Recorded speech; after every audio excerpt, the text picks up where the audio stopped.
अस्सलाम वालेकुम। कल छुट्टी के रोज़ यानी इतवार के रोज़ पूरी हुकूमत की यही कोशिश रही है कि किसी तरह आईनी तरमीम जो है वो पास हो जाए, नंबर्स पूरे हो जाएं। सबसे पहले कुछ दिन पहले सदर पाकिस्तान आसिफ जरदारी मौलाना फजलुर रहमान के पास खुद चल कर जाते हैं। वो कहते हैं कि आप हमारा आईनी तरमीम में साथ दे दें, बात नहीं बनती।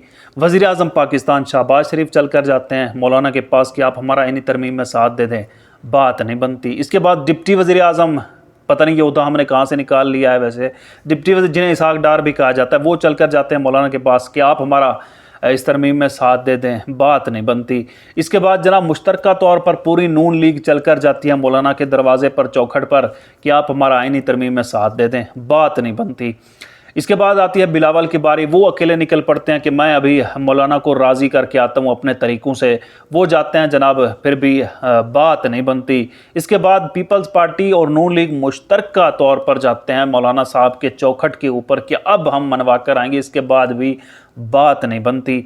इसके बाद आती है जनाब वो किसकी, वो जो लंदन से लौटा था, हाँ नवाज़ शरीफ, वो जो मायूं वाली दुल्हन है ना आजकल, जिसका चेहरा आजकल कोई नहीं देख सकता। रुखसती के दिन है, वैसे चिड़ियों कव्वों को भी इजाज़त नहीं है उसकी शक्ल देखने की, दिखा भी किसी को नहीं सकता। अच्छा, वो जाते हैं कि अब मैं ये मौलाना साहब को मनवा कर आता हूँ, लेकिन बात नहीं बनी। क्यों? क्योंकि इस बीच एक बहुत बड़ी शर्मनाक हरकत की है हुकूमत ने, नून लीग ने, या किसी ने भी, जिसने भी की है, वो ये कि एक बरादर इस्लामी मुल्क को कॉल किया गया कि आप मौलाना फजलुर रहमान के ऊपर प्रेशर डालें कि वो ईसानी तरमीम में हमारा यानी हुकूमत का साथ दे। अब ये बेशर्मी क्यों है, ये ज़लालत क्यों है? वो ये कि ये लोग कहते हैं कि हमारे मुल्क की सियासत में, हमारे मुल्क के अंदरूनी मामलात में किसी मुल्क की इंटरफेरेंस नहीं है, ना हम बर्दाश्त कर सकते हैं। और ये दूसरी तरफ ख़ुद एक मुल्क को कहते हैं, कॉल करते हैं और कहते हैं कि हुजूर आप हमारे मुल्क में इन्वॉल्वमेंट करें, इंटरफेरेंस करें, आप हमारे एक पॉलिटिशियन हमारी बात नहीं मान रहा, आप उसे कॉल करें, आप उसे प्रेशराइज़ करें ताकि वो हमारी बात मान ले। ये आपका जमहूरी मुल्क है जो दूसरे मुल्क को कह रहा है कि आप हमारे मुल्क में इंटरफेयर करें। और इनको अगर कहा जाए कि तुम बैरूनी आकाओं के ग़ुलाम हो तो ये बेचारे गुस्सा भी कर जाते हैं। ठीक है। अच्छा, जो बड़ी और एक शर्मनाक बात है, जो तरमीम है ना, तरमीम जो उसका मुसव्वदा है ना, वो किसी ने नहीं पढ़ा हुआ था, वो हुकूमत के पास भी नहीं था। आप यकीन माने ये सहाफ़ी हर एक MNA को रोक कर पूछ रहे थे, मेंबर को रोक कर पूछ रहे थे कि इसका मुसव्वदा क्या है, नुकात क्या हैं, किसी को मालूम नहीं था। वो कहते हमने अभी तक पढ़ी नहीं है। आप यकीन, क्या ये ऐसा हो सकता है इस मुल्क में? मतलब अगर तरमीम वो पास हो गई तो भाई उस मुल्क के असरात क्या होंगे, उसके मुल्क के ऊपर, आइन के ऊपर, अदलिया के ऊपर, अवाम के ऊपर क्या असरात पड़ सकते हैं? आप उसके पढ़ें तो सही, आप उसके मुसव्वदे तो देखें, उसके अंदर हैं क्या। खुदा न खास्ता कोई ऐसा चीज़ हो कि वो मुल्क व कौम के लिए फ़ायदा मंद ना हो तो फिर क्या होगा। लेकिन फिर भी ये अतौले हो रहे जा रहे हैं, नहीं भाई इसको पास होना चाहिए। क्यों पास होना चाहिए? क्योंकि वो जो हमारा ऊपर आका है, बापा है, उसकी जो बात है वो आखिरी बात है, वो होनी चाहिए। अच्छा, एक और चीज़, वो ये जो तरमीम में चीज़ें हैं, नुकात हैं, वो बड़े ख़तरनाक हैं। वो कैसे? क्योंकि इस तरमीम में जो मुसव्वदे बाद में नज़र आए और चहमगोइयाँ हैं सोशल मीडिया के ऊपर जो लोग बता रहे हैं, एक तो ये नुक्ता है कि जी एक आइनी अदालत कायम की जाएगी। अब ये आइनी अदालत क्या होगी? ये एक मतलब सुप्रीम कोर्ट से भी एक बड़ी अदालत होगी। ये इसका वजूद, मतलब आइनी वजूद जो है वो सुप्रीम कोर्ट से भी बड़ा होगी। ये सुप्रीम कोर्ट की भी रहनुमाई करेगा और इस अदालत का जो जस्टिस होगा, जज होगा, वो हुकूमत खुद अपॉइंट करेगी, वज़ीर आज़म साहब खुद अपॉइंट किया करेंगे। अब ये उसका जो वैल्यू होगी ना, वो एक चेयरमैन नैब की तरह काम करेगा, चीफ इलेक्शन कमिश्नर की तरह काम करेगा, क्योंकि उसने हुकूमत के अंडर रहकर काम करना है। क्यों? क्योंकि उसको अपॉइंट है, किसने किया था? हुकूमत ने। जिस तरह चेयरमैन नैब को अपॉइंट किया जाता है, जिस तरह चीफ इलेक्शन कमिश्नर को अपॉइंट किया जाता है। ठीक हो गया।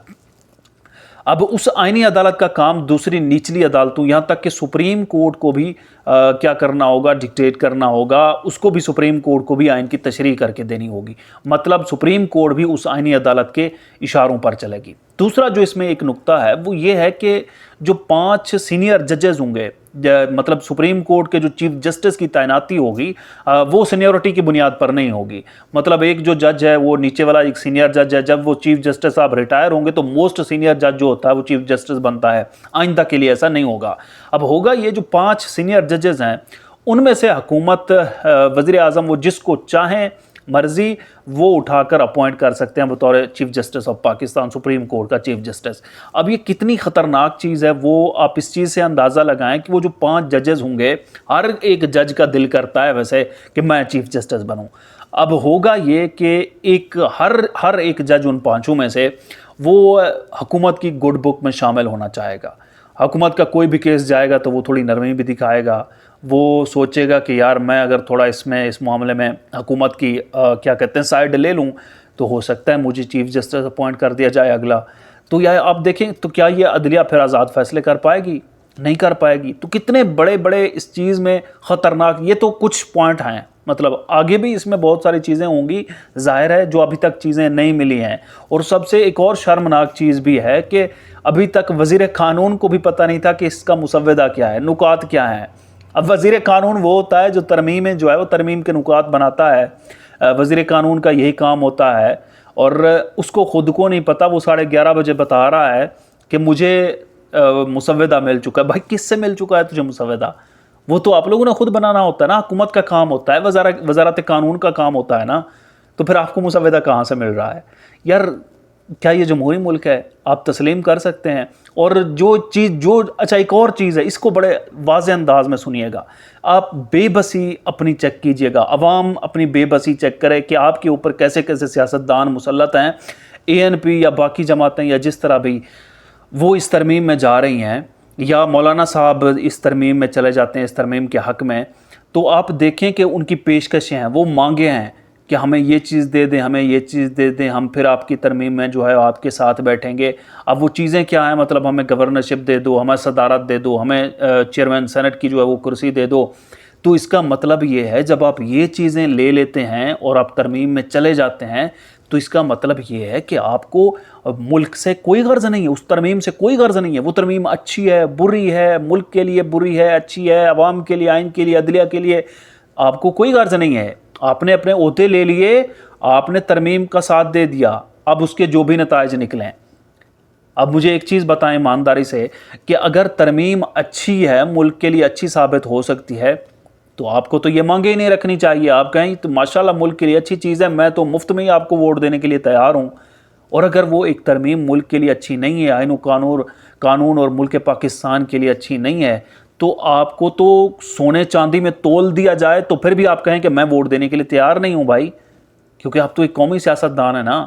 لیکن پھر بھی آپ دیکھیں یہ جماعتیں بھاؤ تاؤ کر کے اگر وہ چیز آئینی ہے، غیر آئینی ہے، اس میں چلے جاتے ہیں۔ اس کا مطلب یہ ہے کہ یہ موقع پرست لوگ ہیں، جب ان کو موقع ملتا ہے اپنی مانگیں منواتے ہیں، اپنے ذاتی مفاد عہدے وغیرہ بانٹتے ہیں، چھینٹتے ہیں۔